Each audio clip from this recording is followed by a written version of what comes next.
अगर आप ये वीडियो देख रहे हैं और आप एक मर्द हैं तो आपका वजूद एक गाली से कम नहीं है। I know it's hard to understand. I know आपको ये बात सुनते हुए दुख हो रहा होगा, बुरा लग रहा होगा, समझ नहीं आ रहा होगा कि मैं ये बात क्यों कर रहा हूं। और ये बात मैं किसी हुक के लिए, किसी क्लिक बेट के लिए नहीं कह रहा। आज पाकिस्तान के इस माशरे में मर्द होना गाली से कम नहीं है, क्योंकि एक मर्द की जितनी फाइनेंशियल स्ट्रगल है उसके बारे में तो कोई बात ही नहीं करता। कितनी झाड़े वो अपने बॉस से खाता है सिर्फ इसलिए कि अपने बीवी बच्चों के सामने टेबल पर लाकर खाना रख सके। कितनी झाड़े, कितनी मारें वो अपने क्लाइंट से सुनता है, कितनी सलावातें सुनता है, गालियां सुनता है, सिर्फ इसलिए कि उसका घराना पल सके।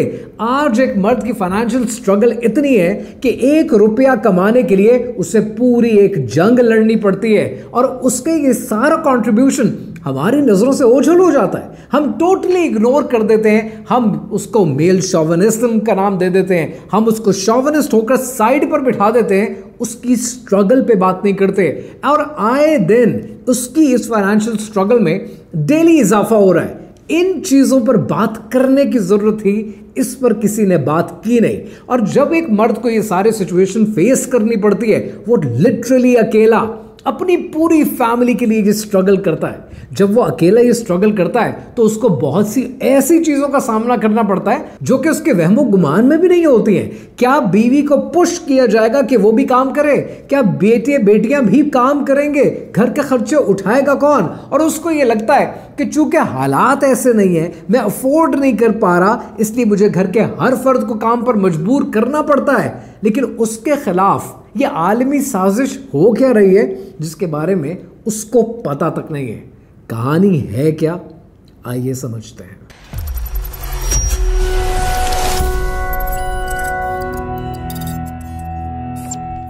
एक बार एक वली अल्लाह ने शैतान से कहा कि तुम लोगों के बीच में इतनी लड़ाई कराते हो, दंगे कराते हो, झगड़े कराते हो, यहां तक कि कत्ल व गारत कराते हो, तुम्हें शर्म आनी चाहिए कि तुम इतना कुछ करते हो। शैतान ने कहा आपको कोई गलत फहमी हुई है, ये सब मैं नहीं करता। तो उन बुजुर्ग ने कहा कि अगर तुम नहीं करते तो कौन करता है? शैतान ने कहा आप मेरे साथ बाजार चलें, मैं आपको साबित कर देता हूं कि सब कुछ मैं नहीं करता। शैतान उनको लेकर एक बाजार में चला गया। उस बाजार में एक कसाई की दुकान थी और कसाई की दुकान के साथ ही हलवाई की दुकान थी। तो शैतान ने क्या किया कि हलवाई की दुकान पर गर्मा गर्म जलेबी बन रही थी एक बड़े से कढ़ाई के अंदर। शैतान ने कढ़ाई में उंगली डाली, शीरा अपने हाथ में लिया और शीरा दीवार पर लगा दिया। और उसके बाद वली अल्लाह से कहने लगा कि मैंने जो करना था मैंने कर दिया, अब आप देखते रहें कि होता क्या है। शीरा जो दीवार पर लगाया, वली अल्लाह देखना शुरू हो गए कि उस शीरे को खाने के लिए एक मक्खी आई, और उस मक्खी को खाने के लिए एक छिपकली भागती हुई आ गई। उस छिपकली को पकड़ने के लिए जो कसाई की दुकान थी, उस कसाई ने एक बिल्ली पाल रखी थी। उस बिल्ली ने छलांग लगाई छिपकली को पकड़ने के लिए, लेकिन वो दूध के कढ़ाई में ये जो जलेबियां बन रही थी, दूध बन रहा था, इस कसाई की ये बिल्ली इस हलवाई के कढ़ाई में जाकर गिर गई। अब जब हलवाई ने देखा कि मेरी तो सारी जलेबियां ज़ाया हो गई इस कसाई की बिल्ली की वजह से, तो उसने अपना हथौड़ा उठाया और कसाई के सर में दे मारा। कसाई ने बदले में हलवाई को मार डाला और दंगा फसाद शुरू। तो वली अल्लाह ने एक बार फिर शैतान से पूछा कि तुमने किया क्या है? तो शैतान ने कहा मैंने सिर्फ शीरा लगाया है, बाकी काम आपने खुद किया, इंसान ने खुद किया। यही हाल है आज के मर्द का। हमें यह लगता है कि आज का मर्द, पाकिस्तान का ये जो मर्द है, जो बेचारा फाइनेंशियल स्ट्रगल से गुजरता है, सिर्फ अपने लिए नहीं, अपने पूरे खानदान के लिए। ये वो मर्द है जिसको आप लिटरली ये कह देना कि तुम एक बदसूरत आदमी हो, उससे कोई फर्क नहीं पड़ता। आप एक औरत को कह के देखें, वैसे कोशिश करें एक औरत को ना ही कहकर देखें। आप अगर एक मर्द को कहें उसे कोई फर्क नहीं पड़ता। आप उसे कहें उसका कद छोटा है बड़ा है, उसे कोई फर्क नहीं पड़ता है। वो मोटा है वो पतला है, उसे कोई फर्क नहीं पड़ता। एक मर्द का सबसे बड़ा आजकल जो पेन पॉइंट है, वो पेन पॉइंट है उसकी अर्निंग कैपेसिटी, वो कितना कमाता है। और उसको हमेशा ये गम खाया जाता है कि शायद वो कम कमाता है, लेकिन वो ओवरऑल इस सिस्टम को नहीं देखता कि जहां पर एक सिस्टम मौजूद है जो शीरा दीवार पर लगाता है और इसके घर की इकोनॉमी, इसका सोशल कल्चर, इसका रिलीजियस कल्चर सब बिगाड़ कर रख देता है। मैं किसी का नाम नहीं ले रहा, अगर मेरी बात से आपको ये एहसास होता है कि मैं कोई IMF की जिक्र कर रहा हूँ, वर्ल्ड बैंक का जिक्र कर रहा हूँ, ये आपकी सोच है, ऐसा मैंने कोई ना नाम लिया ना मैं किसी को कह रहा हूँ। लेकिन होता ये है कि जब आलमी इदारे आपके मुल्कों में आते हैं तो वो मुल्कों में आने के बाद फैक्टर ऑफ प्रोडक्शन को या तो हथिया लेते हैं या फैक्टर ऑफ प्रोडक्शन अपनी मन पसंदीदा कंपनीज को दे देते हैं। जो उनको पसंद, जो उनकी मनपसंद कंपनीज है उनके हाथ में आ जाता है। फैक्टर ऑफ प्रोडक्शन हाथ में आते ही चीजें महंगी हो जाती हैं, महंगाई का एक सैलाब आ जाता है। अब जब महंगाई का सैलाब आता है ना, ये कहानी बड़ी इंटरेस्टिंग है, इसको गौर से समझिएगा। जब महंगाई का सैलाब आता है तो पता क्या होता है? तब होता ये है कि मैं अपना लिविंग स्टैंडर्ड या आप अपना लिविंग स्टैंडर्ड कम करने को तैयार नहीं है। आज अगर मेरे पास मिसाल के तौर पर आईफोन है और कल मुझे 3310 पे आना पड़ेगा, मुझे तकलीफ होगी, मेरे लिए आसान नहीं होगा। इसी तरह आज अगर आप गाड़ी पर हैं, कल आपको बाइक पर आना पड़ेगा तो आपके लिए आसान नहीं होगा। अब जब चीजें महंगी हो जाएंगी और जुलाई 2025 में 4.1% इन्फ्लेशन रही इस मुल्क में, यानी over the period of 1 year 48% हो जाएगी। यानी मतलब क्या है? मतलब यह है कि जो चीजें आज अफोर्ड कर सकते थे, कल 4% अफोर्ड नहीं कर पाएंगे, उससे अगले महीने 4% और अफोर्ड नहीं कर पाएंगे। आप अगर ₹1,00,000 कमाते हैं, उसकी वैल्यू 50,000 रह जाएगी अब से ठीक 1 साल के अंदर। और ये सरकारी एदादो शुमार हैं। इसका मतलब क्या है कि real inflation that's out there in the market is much more than this. आज एक मर्द को इस मुसीबत से गुजरना पड़ता है, वो जानता है या उसका रब जानता है कि लिटरली वो टेबल पर पैसे कैसे ला कर रखता है, वो अपने घर के बिल देता कैसे है। 74%, ये डेटा है, 74% लोग अपने बिजली के बिल अफोर्ड नहीं कर पा रहे। That's a huge number. आज लोगों को इतनी मुसीबत है उस मुल्क में। अब जब आप एक चीज अफोर्ड नहीं कर पाएंगे, अपना लिविंग स्टैंडर्ड गिराना पड़ेगा। जब लिविंग स्टैंडर्ड गिराने को आप तैयार नहीं होंगे तो क्या होगा? तब आप अपने घर के हर फर्द को काम पर मजबूर करेंगे। मेरा बाप है तो काम करे, माँ है काम करे, बीवी है काम करे, बेटा बेटी है काम करे, सब कमा के लाए ताकि ये घर चल सके। और जब सब कमाने लगेंगे, खास तौर पे 4 दीवारी से बाहर निकल के आपके घर की खवातीन कमाने लगेंगी। I am not being a male chauvinist है, but I am just giving you another perspective. बहुत दफा केसेस में ऐसे होता है कि जब घर से एक औरत बाहर कमाने के लिए निकलती है, मर्द को शायद प्रॉब्लम ये नहीं होता कि एक औरत कमा रही है या घर में कंट्रीब्यूट कर रही है। जब वो केमिस्ट्री आपस में बनती नहीं है ना, जब वो ताने दिए जाते हैं कि तुम कमाते हो मैं चलाती हूँ, मैं चलाती हूँ तुम कमाते हो, ये जब केमिस्ट्री नहीं बनती, उसको एक मर्द बर्दाश्त नहीं करता। मैं नहीं कह रहा, रिसर्चर्स कहती हैं। और उसके बाद फिर घरों में झगड़े शुरू हो जाते हैं। तो वो एक नए तरीके के सोशिएटल इश्यूज हैं, नए तरीके के रिलीजियस इश्यूज हैं, जिसके ऊपर तो एक मर्द को कभी ट्रेन ही नहीं किया गया। सो जब ये मसाइल आपके सामने रखे जाते हैं, आपको लगता है ये मसाइल आपकी जिंदगी में इसलिए है क्योंकि आप कमाते कम हैं। आपको ये पूरा विशियस सर्कल समझ नहीं आता कि कैसे फैक्टर ऑफ प्रोडक्शन को हथियाया जाता है, कैसे चीजों को महंगा किया जाता है और कैसे आपके सामने ला के रखा जाता है। अब इसमें मजे की बात पता है क्या होता? ये है कि इसके बाद आप जो कमाते हैं, किसी ना किसी वे शेप और फॉर्म में सरकार आपसे ले लेती है टैक्स के नाम पर। ये जो सरकार का सिस्टम है ना और आपके घर का सिस्टम है, इसमें जो वाज़े फर्क स्लैंग लैंग्वेज में इकोनॉमिक समझा देता हूं मैं आपको, वो ये कि सरकार कहती है, आप क्या कहते हैं, सरकार क्या कहती है, इसमें फर्क है। आप जब अपने घर का बजट बनाते हैं ना, आप कहते हैं मैं इतना कमाता हूं, अब बताओ मुझे खर्च कहां कहां करना है। सरकार कहती है कि मैं इतना मेरा खर्चा है, अब बताओ ये कहां से पूरा होगा, नहीं होगा तो आओ कर्जा ले लेते हैं।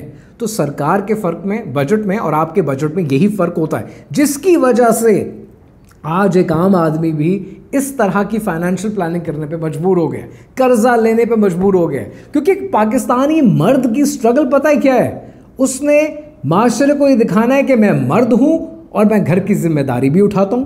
उसने अपने बीवी बच्चों के सामने भी अच्छा इंप्रेशन रखना है, उसने उनकी एंटरटेनमेंट भी करानी है, उनके फूड भी पे करना है, उनकी लॉजिस्टिक्स भी पे करनी है, सारे खर्चे उठाने हैं।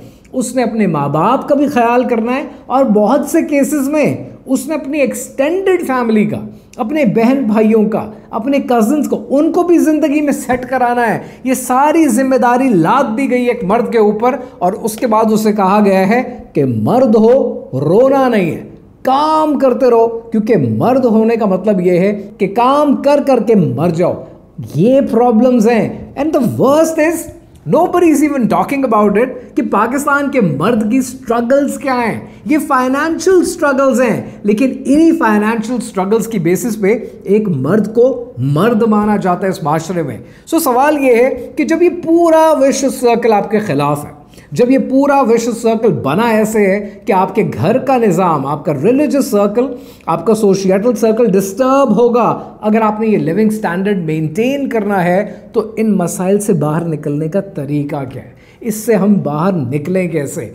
अब यहाँ पर I know a lot of my followers are females as well, तो उन ख़वातीन तक मैं चाहता हूँ कि ये वीडियो पहुँचे, क्योंकि मैं आपको वो स्ट्रगल्स बता रहा हूँ जो आपके घर के इन मर्दों को करनी पड़ती हैं, बट ये कभी इसके बारे में बात नहीं करेंगे, कभी आपके साथ शेयर नहीं करेंगे। लिटरली कभी एक मर्द के साथ बैठें और सिर्फ ये पूछें कि कितनी तकलीफ होती है पैसा कमाने में। ये मत पूछें कितना कमाते हो, पूछें कितनी तकलीफ से कमाते हो। लिटरली उसकी आंखों में आंसू आ जाएंगे।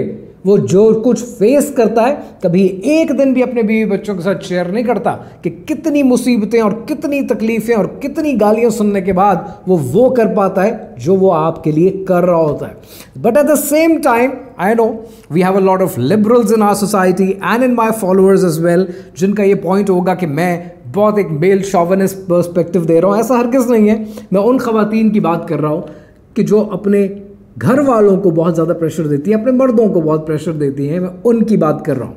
मुझे ज़ाती तौर पर इसमें बुराई कोई नहीं है कि अगर तंग आकर, हालात ऐसे नहीं है, आपकी घर के ख़वातीन भी काम करें, बुराई कोई नहीं है, बेहतर है ना करें, लेकिन अगर करती हैं तो बुराई कोई नहीं है। हाँ, लेकिन जहाँ पर आपका बैलेंस नहीं बनेगा, और ये बैलेंस बाय द वे दोस्तों हमेशा कम्युनिकेशन पे बनता है, एक इफेक्टिव कम्युनिकेशन पे बनता है। अगर ये बैलेंस बनता है सुपर्ब, लेकिन अगर ये बैलेंस नहीं बनता तो बहुत सारे प्रॉब्लम्स खड़े हो जाते हैं।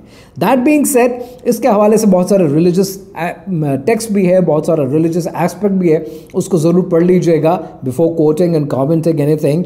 मूविंग ऑन, सवाल ये है कि इन सब से निकलने का तरीका क्या है। So let's talk about the solution. अब जहां पर सोल्यूशन का जिक्र आएगा तो मैं आपको क्विकली 5 सोल्यूशंस बताऊंगा, लेकिन ये जो 5वां सोल्यूशन है जो आखिर में मैं आपको बताऊंगा, ये शायद मेरे दिल के बड़ा करीब है और ये आपको बहुत इंपॉर्टेंट है आपके लिए कि आप इस पर अमल करें, because this also shows how resilient your relationship is. But first let's talk about कि सबसे पहले एक शीट बनाएं, एक एक्सेल की शीट बना लें, एक गूगल पे शीट बना लें कि आपके ऐसे कौन से खर्चे हैं कि जिनको आप काट सकते हैं।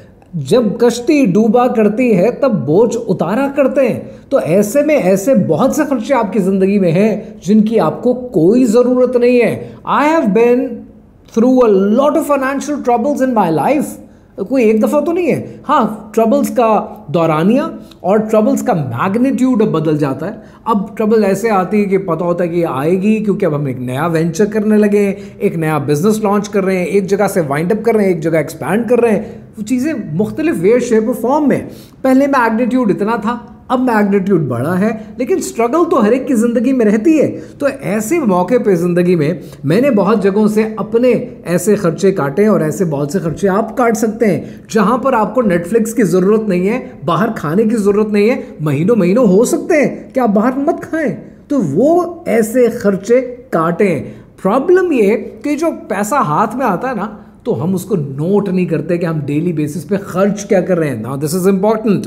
जब कैश हाथ में होता है, किसी को 10 रुपए भी अगर भीख में दिए हैं ना, तो इसका मतलब ये है कि आप उसको नोट करें कि आपने किसको दिए हैं। जब तक आप ये नोट नहीं करेंगे आपके लिए प्रॉब्लम्स खड़ी होंगी। सो पहली चीज है, इसको ट्रैक करना शुरू करें। दूसरी चीज, अपने घर के अंदर एक इमरजेंसी फंड बनाएं। और इमरजेंसी का मतलब ये नहीं है कि आप आइसक्रीम खा लें, इमरजेंसी का मतलब ये नहीं है कि आप पिज्जे मंगवा लें, इमरजेंसी का मतलब है हेल्थ इमरजेंसी। इमरजेंसी का मतलब है कोई नागुज़ीर सूरत हाल ऐसी पैदा हो जाती है कि आपको पैसों की जरूरत, किसी की फौतगी हो जाती है, आपको पैसे की जरूरत है। आज इस मुल्क में मरना आसान नहीं है। मैंने पिछले दिनों अपनी टीम से कहा and we started discussing because somebody जिसके साथ हम रेगुलरली बिजनेस करते हैं दैट पर्सन पास्ड अवे और हमारे वन ऑफ आवर वेंडर्स और बड़े क्लोज थे हमारे साथ, तो वैसे ही एक इंसान गम से गुजर रहा होता है ना कि इतना अच्छा कारोबार किया, अब उनकी फैमिली के साथ हम ऑलरेडी कारोबार कर रहे हैं. So when he passed away we sat down as a team और हमने डिस्कस किया कि लिटरली कॉस्टिंग करते हैं कि एक मरने की कॉस्ट क्या है. आप हैरान हो जाएंगे कि कफन से लेकर और उसके बाद कुल के बाद लोगों के जाने तक हमने सारी कॉस्ट निकाली. और मैं आपको ये एजुकेटेड गैस है ना, हमने बैठ कर की एक्सरसाइज. 1.5 लाख रुपए कॉस्ट है मरने की. आपको लगता है मरना आसान है इस मुल्क में? 1.5 लाख रुपए ना हो ना तो आपको कोई कफन दफन भी नहीं करता. 1.5 लाख रुपए चाहिए मरने के लिए ताकि आपके पीछे जो आपके 100 गवार रह गए हैं उनकी जेबों में ये पैसा हो, तो आपको मरने के लिए भी पैसा छोड़कर जाना है. सो मरना भी आसान नहीं है. This is what I call the emergency fund. तो अपने घरों में इमरजेंसी रखें, क्योंकि खुदा न खास्ता आप बीमार हो गए, हॉस्पिटलाइज हो गए, सरकार ने नहीं आना, आपके किसी चीफ मिनिस्टर ने नहीं आना, आपके किसी पॉलिटिशियन या सेनेटर ने नहीं आना आपको प्रोटेक्ट करने के लिए. आपने अपने आप को खुद प्रोटेक्ट करना. लाइकवाइज कर्ज जितना कम हो सकता है, किसी के पैसे लेने हैं मत लें, जितना अवॉइड हो सकता है. गालिब क्या कहता था कि कर्ज की पीते हैं मैं लेकिन समझते हैं कि हाँ रंग लाएगी हमारी फाका मस्ती एक दिन. आपकी फाका मस्ती एक क्या किसी दिन रंग नहीं लाएगी. सो जितना बेहतर हो सकता है इस कर्जे को अवॉइड करें. और चौथा ये कि अपना स्किल सेट पैदा करें. This could be anything that people want. कोई भी ऐसी चीज है जिससे आपको 4 पैसे मार्केट में एक्स्ट्रा मिल सकते हैं, आप वो स्किल हासिल करें. It could be anything. मेरी तरफ से आप वेल्डिंग का स्किल हासिल करना है या कारपेंट्री करनी है, आप कर लें, आप सीख लें. आज के दौर में जिंदा रहने के लिए आपके पास मल्टीपल स्किल्स होंगे तो आप सर्वाइवल मोड पे होंगे. ये सर्वाइवल मोड है. So this is inevitable. ये करना पड़ेगा. And the most important thing number 5, आज फैमिली प्लानिंग को लेकर, आज किस रिश्तेदार की शादी पे क्या देना है वहाँ से लेकर, पड़ोसियों के साथ कितना मिलना है कितना नहीं मिलना वहाँ से लेकर, ईद पर शॉपिंग क्या करेंगे, हर चीज़ की डिस्कशन होती है मैरिड कपल्स के बीच में. But I can bet my life on it, majority married couples ऐसे हैं जो कभी भी फाइनेंसिस के ऊपर इकट्ठे नहीं बैठते. सारे फाइनेंसिस की टेंशन मर्द ने अपने सर पे ले रखी होती है. डिस्कस तो करें. आपके बीवी बच्चों को, खास तौर पर आपकी बेगम को पता तो हो कि आप किन मुसीबतों से गुजरते हैं. आप अपनी फाइनेंशियल प्लानिंग इकट्ठी करें. जब आप प्लानिंग करेंगे आपके स्पाउस को पता होगा, अगर आप खातून है तो आपके हस्बैंड को पता होगा कि भाई कितनी बीसियों के 100 होते हैं, कितना मुश्किल है इस दौर में सर्वाइव करना. जब आपकी फाइनेंशियल प्लानिंग इकट्ठी होगी ना, लिटरली आपका बॉन्ड बड़ा सॉलिड होगा. I regularly talk about all of my ventures, all of the things that we are doing. मैं अपनी बेगम के साथ बैठ के हर चीज़ की प्लानिंग करता हूँ और वो हर चीज़ की प्लानिंग मेरे साथ बैठ के करती हैं. सो पॉइंट ये है, इससे ना सिर्फ आपका बॉन्ड स्ट्रांग होता है, आपको पता चलता है कि एग्जैक्टली अगर आज रात हम दोनों में से कोई मर गया तो दूसरे को पता तो होगा कि एसेट्स क्या हैं, लायबिलिटीज क्या हैं. ये सब बातें कौन बताएगा? ये वो बातें थी जो एक बाप का काम था अपने बेटे को बताता शादी के वक्त. लेकिन हमारे माशरे में तो माँ के ऊपर सब कुछ छोड़ के अपनी जिम्मेदारी से हम आज़ाद हो जाते हैं. So start doing your financial planning, क्योंकि road ahead is not very easy. आगे रिसेशन है, आगे महंगाई है, आगे चीज़ें आसान नहीं होंगी. एआई आपकी जॉब्स खा रहा है. With the passage of time workforce बड़ी स्पीड से आगे आ रही है. ज़्यादा लोग काम के लिए आ रहे हैं, नौकरियां उतनी नहीं हैं. आपके लिए मुल्क से बाहर इमिग्रेशन के मौके नहीं हैं. आज नहीं सोचेंगे तो कब सोचेंगे? And towards the end I would just like to say one thing. ख़वातीन ऐसी बातों को सुन के बहुत ज़्यादा उदास भी हो जाती हैं, नाराज़ भी हो जाती हैं. मेरी हद्दुल इम्कान कोशिश थी इस वीडियो में कि किसी की दिल जोई ना हो. ना मैं औरतों को पिन पॉइंट कर रहा हूँ, ना मैं मर्दों को पिन पॉइंट कर रहा हूँ. मैं सिर्फ आपको एक फैक्ट बता रहा हूँ, मर्द होना आसान नहीं है. मर्द की फाइनेंशियल स्ट्रगल्स आसान नहीं है. अगर वो ब्रेड अर्नर है उसके लिए ज़िंदगी मुश्किल है. And you need to appreciate that. मैं हूं Imtinan Ahmad. Don't forget to subscribe to the channel.